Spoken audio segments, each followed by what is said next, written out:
Presenta.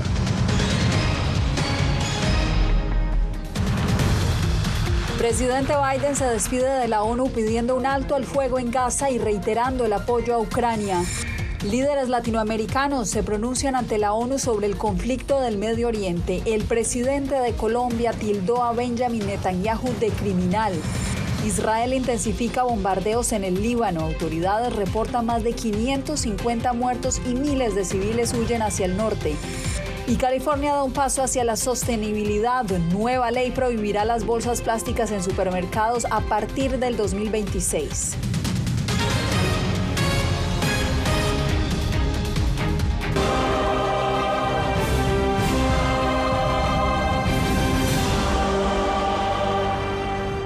¿Qué tal? Bienvenidos al Mundo al Día. Hoy comenzamos desde Nueva York, donde el presidente Joe Biden inauguró oficialmente la Asamblea General de Naciones Unidas con un emotivo discurso, el último de su gobierno. Ucrania, Gaza y Venezuela fueron temas centrales de su alocución. En cobertura de equipo nos acompañan Jaime Moreno y Celia Mendoza. Celia, cuéntanos cuáles fueron esos puntos centrales de la intervención del presidente Joe Biden. El presidente de los Estados Unidos fue claro acerca de la importancia de solucionar las crisis mundiales, en especial en Ucrania, el Medio Oriente, así como en Sudán. Estos puntos también reiteraron la posibilidad de que Estados Unidos siga participando en las negociaciones. Aseguró que todavía había tiempo para lograr una solución política, pero tocó otros temas importantes que tienen que ver con el futuro de la humanidad y el papel que ellos están jugando desde este organismo. Con un tono sereno y un aire de despedida de la escena internacional, Biden pronunció su último discurso ante la Asamblea General de la ONU, instando a los líderes mundiales a lograr un alto al fuego en Oriente Próximo. No podemos mirar hacia otro lado y no abandonaremos nuestro apoyo a Ucrania hasta que consigan una paz justa y duradera. El conflicto en Gaza ocupó gran parte de su discurso, pero no fue el único tema que abordó. También mencionó la guerra civil en Sudán y la disputa entre Ucrania y Rusia, reiterando su apoyo firme al pueblo ucraniano. He presentado a Qatar y Egipto un acuerdo de alto al fuego y de rehenes que ha sido aprobado por el Consejo de Seguridad de la ONU. Ahora es el momento de que las partes ultimen sus términos. La guerra en Ucrania será protagonista en esta jornada, ya que el presidente ucraniano Volodymyr Zelensky participa en la sesión del Consejo de Seguridad de las Naciones Unidas de este martes. Biden, en su reunión bilateral con el secretario general de la ONU, Antonio Guterres, reiteró la importancia del multilateralismo para resolver los conflictos globales y la importancia de la protección de los principios de la Carta de Naciones Unidas. En su discurso, Biden reconoció además la lucha por la libertad en Venezuela, donde dijo que los votantes emitieron su voto por un cambio que no puede ser negado. Vimos ese anhelo universal por los derechos y la libertad en Venezuela, donde millones votaron por un cambio que no ha sido reconocido. Pero no puede negarse, el mundo sabe la verdad. Mientras tanto, en el Consejo de Seguridad, el embajador de Rusia rechazó completamente todas las acusaciones en su contra. El líder de ese país, Volodymyr Zelensky, el ucraniano, estuvo presente y dijo que la única manera para salir de esta crisis de forma política es presionando a Vladimir Putin. Y el secretario de Estado, Antony Blinken, fue claro que el resto de los países que está ayudando a Rusia, entre ellos China, Corea del Norte e Irán, tienen que dejar de hacerlo. Gracias, Celia. Y Jaime, los mandatarios latinoamericanos también emitieron un llamado de alerta en esta apertura de la Asamblea. ¿De qué se trata? Yasmín, los líderes de la región, encabezados por el presidente de Colombia, Gustavo Petro, y de Brasil, Luis Ignacio Lula da Silva, fueron muy críticos contra la comunidad internacional por su incapacidad para frenar la guerra en el Medio Oriente e hicieron una férrea defensa de los palestinos y con palabras de alto calibre contra Benjamín Netanyahu. El comienzo de la 79ª Asamblea General de la ONU estuvo marcado por el reclamo de los mandatarios latinoamericanos sobre la guerra en Medio Oriente. Gustavo Petro, presidente de Colombia, cuestionó al primer ministro de Israel por los ataques hacia la Franja de Gaza. Y la lógica de las bombas que suelta un criminal como Netanyahu sobre Gaza. En su discurso, Petro insistió en denunciar el apoyo de gobiernos a un genocidio sostenido por la desigualdad social y dijo que el proyecto democrático de la humanidad está muriendo. Hace un año pedí una conferencia de paz por Palestina en este mismo lugar, sin que hubiera estallado aún la primera bomba. Hoy tenemos 20.000 niños y niñas asesinados bajo las bombas y los presidentes de los países de la destrucción humana se ríen en estos pasillos.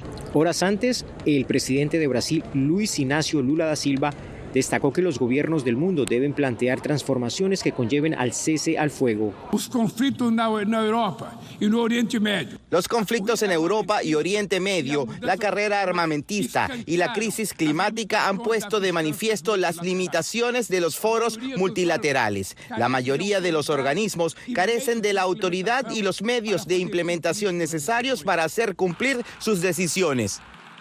Otro discurso cuyo objetivo fue el apoyo a la reformulación de los organismos multilaterales fue el del presidente de Guatemala, Bernardo Arévalo, quien afirmó que urge el concierto de las naciones para acelerar los procesos de paz. Empecemos por el origen, la guerra, ese horror que motivó la apertura de este foro mundial, ha capturado de nuevo nuestra atención, está siendo una realidad constante, pero ahora en los últimos 2 años ha tomado una intensidad inesperada. Para destacar que hasta este momento ninguno de los líderes de la región, ni Petro, ni Lula da Silva, ni el presidente de Guatemala, ni Nayib Bukele, quien acaba de hablar, han hecho una sola mención, ninguna, al tema de la crisis política de Venezuela. Solamente hace pocos minutos el presidente de Argentina, Javier Milei, habló de manera general sobre la situación de derechos humanos en ese país. En esta misma casa, que dice defender los derechos humanos, han permitido el ingreso al Consejo de Derechos Humanos a dictaduras sangrientas como la de Cuba y Venezuela sin el más mínimo reproche. En esta misma casa, que dice defender los derechos de las mujeres, permite el ingreso al Comité para la Eliminación de la Discriminación contra la Mujer a países que castigan a sus mujeres por mostrar la piel. Parte del primer discurso de Javier Milei ante la ONU fue para criticar a esta organización, a la que calificó como un gobierno de burócratas internacionales. Yasmín. Jaime Moreno, gracias por el reporte y continuaremos monitoreando cada discurso que se dé en esta Asamblea General de Naciones Unidas. Bien, y justamente La Voz de América les brinda desde Nueva York la cobertura completa de la versión número 79 de la Asamblea General de Naciones Unidas, con entrevistas, análisis y videos del evento político más importante del mundo. Los puntos de vista de más de 190 líderes mundiales están a tu alcance esta semana en la página digital vozdeamerica.com y en todas nuestras plataformas sociales, Instagram, Facebook, YouTube y también en la plataforma X. Israel continúa sus bombardeos contra Hezbollah en el Líbano tras dejar este lunes más de 500 muertos, entre ellos 50 menores de edad. Ahora miles de civiles huyen del sur al norte del país. Jacopo Luzzi tiene la actualización. Este martes, el ejército israelí llevó a cabo nuevos bombardeos en el Líbano, apuntando a objetivos de Hezbollah, incluso en áreas densamente pobladas al sur de Beirut. Este ataque sigue al del lunes, el más mortífero en décadas, que dejó más de 500 víctimas mortales. En el ataque a Beirut este martes, donde perdieron la vida 6 personas, Israel afirmó que mató a Ibrahim Mohammad Kobeisi, identificado como un alto comandante que supervisaba el aparato militar de Hezbollah. El grupo militante no confirmó esta muerte. Israel ha atacado 1.600 objetivos terroristas en el Líbano. Mediante llamadas telefónicas, emisiones de radio, sitios web y mensajes de texto, Israel ha instado a los civiles a alejarse del peligro. Hezbollah también siguió disparando al norte de Israel, pero la mayoría de los cohetes fueron interceptados. A pesar de esto, el grupo expresó su determinación de no retroceder. Mientras tanto, los ataques han desatado alarma en toda la región, generando temores de una guerra total entre Israel y Hezbollah. El Líbano está al borde del abismo. El pueblo del Líbano, el pueblo de Israel y el pueblo del mundo no pueden permitirse que el Líbano se convierta en otra Gaza. Con los ataques desatando el pánico, más de 100.000 civiles han abandonado el sur del Líbano, buscando refugio en la capital y bloqueando carreteras principales en el camino. La ONU ha revelado a La Voz de América que ya tiene planes en marcha para ayudar a estos desplazados. Sin embargo, hay preocupación por la capacidad de respuesta. Los trabajadores humanitarios no pueden hacer frente a la crisis indefinidamente. También tenemos limitaciones. Jacopo Luzzi, Voz de América.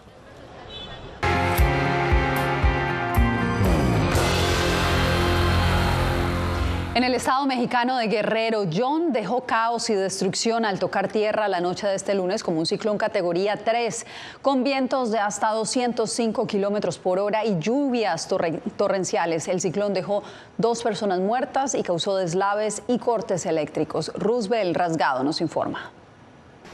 Luego que el huracán John impactara como categoría 3 en el estado sureño de Guerrero, en México, la noche del lunes, se han cuantificado daños materiales, cortes eléctricos, deslaves y hasta el momento 2 muertos. Me comuniqué con la presidenta municipal de Tlacuachistlahuaca, Yaret Saraí, quien desafortunadamente pues nos comenta el fallecimiento de 2 personas a causa de un deslave. John es el 10º ciclón tropical de la temporada en el Pacífico, donde el Sistema Meteorológico Nacional pronostica para 2024 entre 15 y 18 ciclones, por lo que pide tomar precauciones. A las 21:15 horas, el centro del huracán John, de categoría 3, tocó tierra al sur en Guerrero.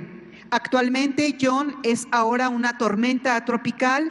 A medida que las autoridades trabajan para restablecer los servicios esenciales y brindar apoyo a las comunidades afectadas, se recomienda a la población mantenerse alerta ante posibles réplicas del mal tiempo y seguir las indicaciones de protección civil. Tenemos desplegados cerca de 10,000 elementos que están proporcionando la seguridad. Pues no salir, quedarse en casa para no arriesgar a las personas.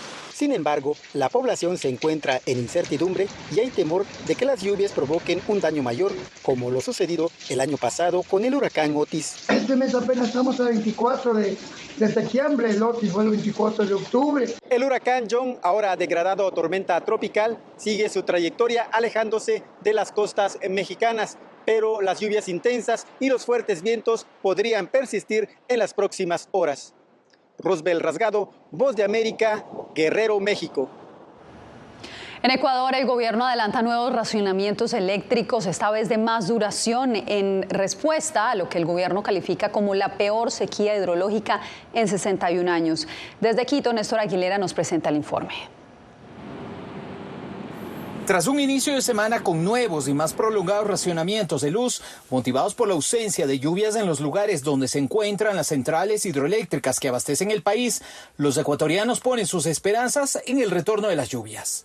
Finalmente es una crisis de agua que estamos viviendo, que afecta al sector agrícola, al sector, obviamente, los incendios forestales, al sector del agua y, por último, que también es algo que estamos viviendo en este momento, al sector hidroeléctrico. Según un reciente informe de la Organización Panamericana de la Salud, entre el 1 de enero y el 10 de septiembre de 2024 se han detectado 338.616 focos de incendios en Sudamérica, un incremento del 99% en comparación al mismo periodo en 2023. Está más intenso de lo que debería estar. Es normal que en los meses de julio y agosto disminuyan mucho los eventos de precipitación, también en la parte de septiembre. Y es porque varios de los sistemas y de los factores que facultan la presencia de lluvia se desplazan, están desplazados. Pero esta vez sí es muchísimo más intenso. Solo en Ecuador se han contabilizado más de 1.300 incendios forestales desde el 23 de agosto, con más de 23.000 hectáreas de cobertura vegetal consumidas. Quito es una de las más golpeadas. Este ha sido el año donde hemos tenido temperaturas mucho más altas, condiciones climatológicas mucho más complejas. Lo hace uno de los veranos mucho más complejos que hemos tenido que vivir en la ciudad, diría yo, en los últimos 20 años. La considerada peor sequía hidrológica de los últimos 61 años llevó al gobierno a aplicar racionamientos más frecuentes y prolongados de hasta 14 horas diarias. Néstor Aguilera, Voz de América, Quito. California dio un gran paso hacia la sostenibilidad con la aprobación de una ley que prohíbe el uso de bolsas de plástico en supermercados. Fernando Mejía tiene la información. De ahora en adelante, si usted no lleva una bolsa a los supermercados en California, tendrá que buscar una manera de llevar sus compras a casa. Si es para el medio ambiente, estamos muy bien. Y acuérdese que todos estamos dispuestos al cambio. Depende con qué expectativa lo mires. El gobernador Gavin Newsom firmó el domingo esta nueva ley aprobada por la legislatura el mes pasado que busca acabar con lo que los ambientalistas consideran un veneno para la tierra y para la salud de las personas. Para proteger el medio ambiente, toda la comunidad está muy entusiasmada de saber de que nosotros podemos ser agentes de cambio social para la protección del medio ambiente. El grupo Oceana en California concluyó que la ley anterior que permitía bolsas de plástico reusables no está siendo efectiva y que la gente no reciclaba adecuadamente. La basura por bolsas de plástico ocasionado por personas subió de un promedio de 3.5 kilos anuales a 5 kilos en los últimos años. Porque no había una forma de enforzamiento y no había educación para el pueblo ni para los vendedores. Entonces toda la gente hacía lo que quería. 12 estados en la nación tienen leyes similares en contra de las bolsas de plástico. Varias ciudades en 28 estados aquí en Estados Unidos hacen lo mismo. La mayoría apoya esta medida, aunque algunos no lo ven con buenos ojos. Pues sí, porque si no hay bolsa en la casa, ¿qué vamos a hacer? Si no hay bolsa donde vamos a comprar, esa ley como que no sirve. Newsom se convirtió en el primer político en aprobar una ley en contra de las bolsas de plástico en el 2007 cuando era alcalde de San Francisco. En el 2014, la legislatura de California aprobó la ley que daba opción de comprar las bolsas, la cual fue aprobada por los votantes en el 2016. Fueron casi 10 años de batalla que al parecer llegan a su fin.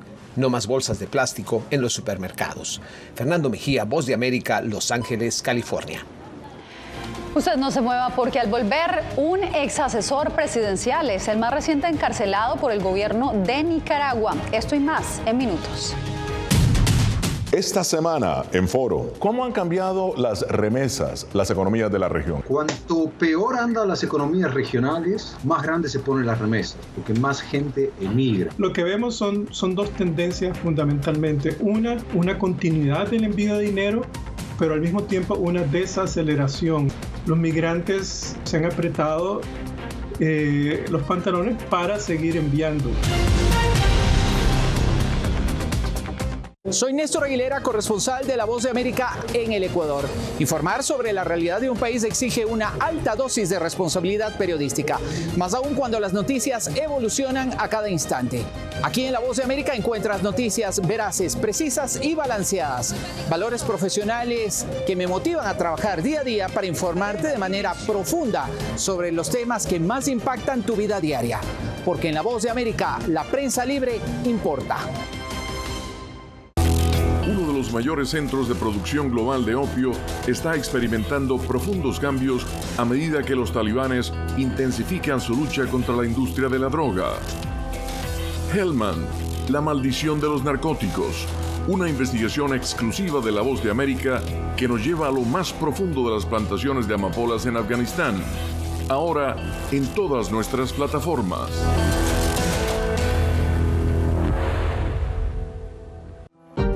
Hola, soy Oscar Ortiz Barahona, corresponsal La Voz de América. Ser La Voz de América desde Honduras me permite conectarme con todos ustedes, nuestras audiencias en todos los países del continente, ofreciendo información veraz sobre los temas que más te impactan. Honduras y los Estados Unidos han ejercido labores humanitarias, más de 40 viviendas.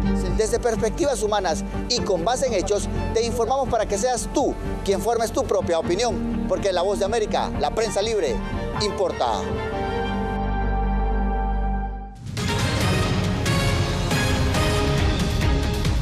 En Nicaragua, otro líder indígena fue arrestado tras criticar las invasiones de colones a los territorios autónomos de la costa del Caribe.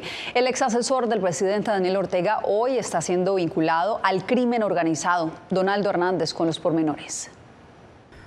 El asesor presidencial, Stedman Fagot, fue detenido por el ejército de Nicaragua por supuestamente mantener vínculos con el narcotráfico y el crimen organizado.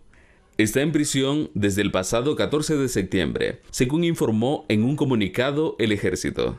Patrulla del Destacamento Militar Norte del Ejército de Nicaragua conoció información sobre planes preparados por el ciudadano Stedman Fagot Müller para la realización de actividades al margen de la ley con elementos vinculados al narcotráfico y crimen organizado. Fagot es un histórico líder indígena que combatió militarmente contra la dictadura somocista y contra la revolución sandinista. Stedman es un líder misquito que ya tiene una carrera bastante larga. Tomó las armas y fue parte de la resistencia nicaragüense. Analistas y abogados cuestionan la detención del asesor presidencial. Hay una clara violación al debido proceso, lo detiene el ejército, inmediatamente lo acusan. A pesar de su cargo de asesor de la presidencia, Fagot, días antes de su detención, criticó las invasiones de los pueblos indígenas del país. Lo tienen en este momento detenido porque, él había dado unas declaraciones antes, unos días antes, cuestionando a Daniel Ortega, cuestionando a Rosario Murillo y cuestionando el tema de la invasión de los colonos. Con la detención de Stedman Fagot, ya suman 3 los líderes indígenas arrestados por el Estado, según organismos de derechos humanos. Donaldo Hernández, Voz de América. En el Congreso en El Salvador, el Congreso eligió a 7 nuevos magistrados de la Corte Suprema de Justicia para el periodo 2024-2033. El proceso ha sido objeto de críticas de la oposición y de especialistas, quienes lo consideran poco transparente. Claudia Saldaña nos reporta. Serán responsables. La elección de 7 nuevos magistrados de la Corte Suprema de Justicia de El Salvador causó distintas reacciones entre diputados y especialistas en leyes. Algunos diputados señalaron poca transparencia en el mecanismo de selección. Desde la postura del grupo parlamentario Vamos, esta elección de magistrados no ha contado con el cumplimiento de los principios de transparencia, pluralidad y democracia. La diputada señaló que si bien se hicieron entrevistas públicas a los candidatos a magistrados, su partido no recibió los expedientes completos. El partido oficialista Nuevas Ideas refutó esta postura. Nosotros estamos haciendo todo dentro de los marcos legales, dentro de los marcos constitucionales. El abogado especialista en políticas públicas, José Marinero, señala que lo grave de esta elección no es solo el mecanismo de selección, sino el contexto en el que ocurre. Es un contexto donde hay un gobierno de facto, un gobierno que se ha perpetuado ilegítimamente en el poder, que ahora está eligiendo a unos magistrados que acompañan a aquellos que él mismo impuso. Señala además que hubo poca transparencia en el proceso. Ha ocurrido a espaldas de la ciudadanía. Ha ocurrido a espaldas también de la oposición democrática que está representada en la Asamblea Legislativa. Para la presidencia de la Corte Suprema de Justicia y de la Sala de lo Constitucional, se designó al abogado Henry Alexander Mejía, quien fue propuesto por el partido Nuevas Ideas y estará en el cargo hasta 2027. Claudia Saldaña, Voz de América, San Salvador. Cuando volvamos, la Fiscalía de Venezuela reacciona a la orden de captura emitida por Argentina contra el presidente Nicolás Maduro.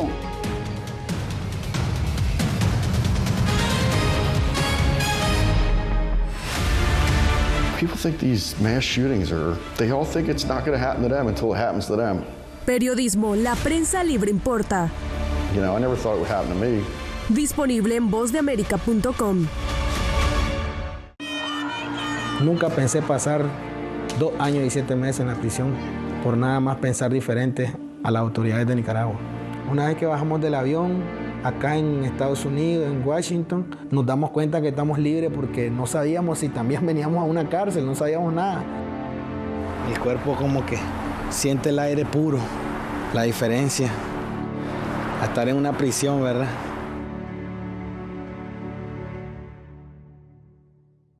Soy Jacopo Luzzi, reportero de La Voz de América aquí en Washington, D.C. Ya sea informando desde el Capitolio, desde la Casa Blanca, cubriendo el impacto del cambio climático, el impactante tema migratorio, o subir en un avión y cruzar medio mundo para estar en el lugar de la noticia con la información precisa y veraz, este es mi compromiso como periodista. Un compromiso de vida profesional que comparto con ustedes, porque en La Voz de América la prensa libre importa.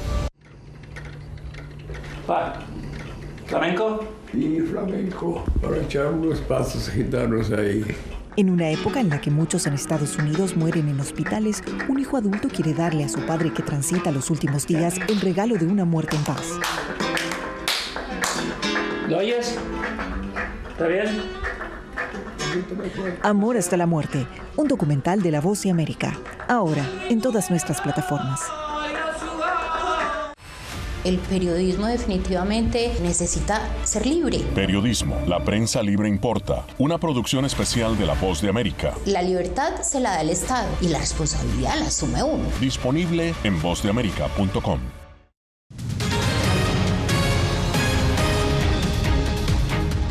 La Fiscalía de Venezuela calificó como estúpida la decisión de la justicia argentina de ordenar la captura del presidente Nicolás Maduro y otros miembros de su círculo, a quienes acusa de perpetrar crímenes de lesa humanidad.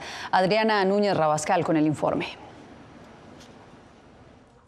El fiscal general de Venezuela, Tarek William Saab, dice que Argentina está copiando la medida tomada por su oficina la semana pasada de solicitar a Interpol alerta roja contra el presidente de Argentina, Javier Milei, y parte de su gabinete por incautar un avión de matrícula venezolana y tripulación iraní en 2022. Ellos se han pronunciado de manera burda, estúpida y totalmente violando lo que es el sistema de justicia de Venezuela y el derecho internacional en contra de las autoridades venezolanas. Eres un copión. Sin embargo, la justicia argentina emitió la orden de arresto contra el presidente de Venezuela, Nicolás Maduro, y otros funcionarios chavistas después de revisar una denuncia presentada el año pasado por el Foro Argentino para la Defensa de la Democracia. Esa denuncia se apoya en el principio de jurisdicción universal que permite a cualquier Estado procesar a quien incurra en delitos graves contra los derechos humanos, sin importar dónde se cometa ese crimen. El fallo del Tribunal de Buenos Aires encomienda a la Interpol capturar a Maduro y extraditarlo a Argentina para responder por acusaciones de torturas y asesinatos contra la disidencia desde 2014. Lo que sí va a pasar es que si Nicolás Maduro quiere ir a cualquier país del mundo, si no tiene un acuerdo previo con ese país para que no se cumpla la orden, ni la alerta roja, ni la orden internacional de captura, va a quedar detenido.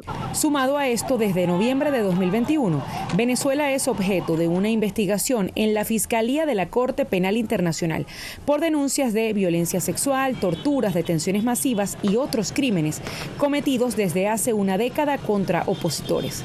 Adriana Núñez Rabascal, Voz de América, Caracas.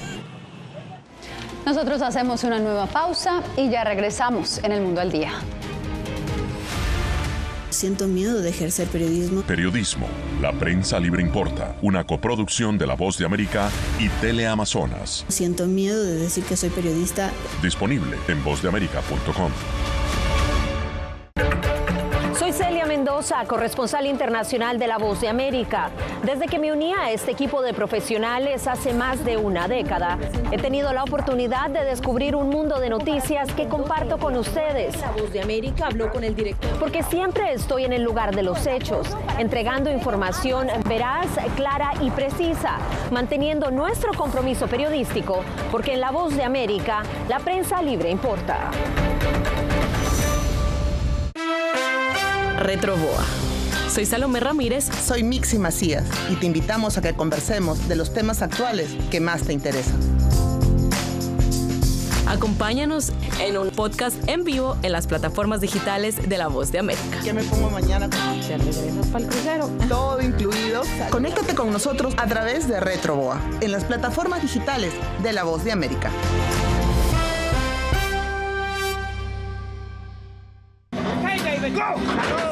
La Voz de América presenta testimonios de tolerancia directamente desde el corazón de una de las regiones más conservadoras de Estados Unidos. Historias de personas determinadas a derribar estereotipos, viviendo de manera auténtica en el hogar de los valientes. Encontraron su libertad. Disponible en todas las plataformas de La Voz de América. En Cuba no se matan a los periodistas. Periodismo, la prensa libre importa. Una producción especial de La Voz de América. Su énfasis se pone en la destrucción moral del individuo. Disponible en vozdeamerica.com.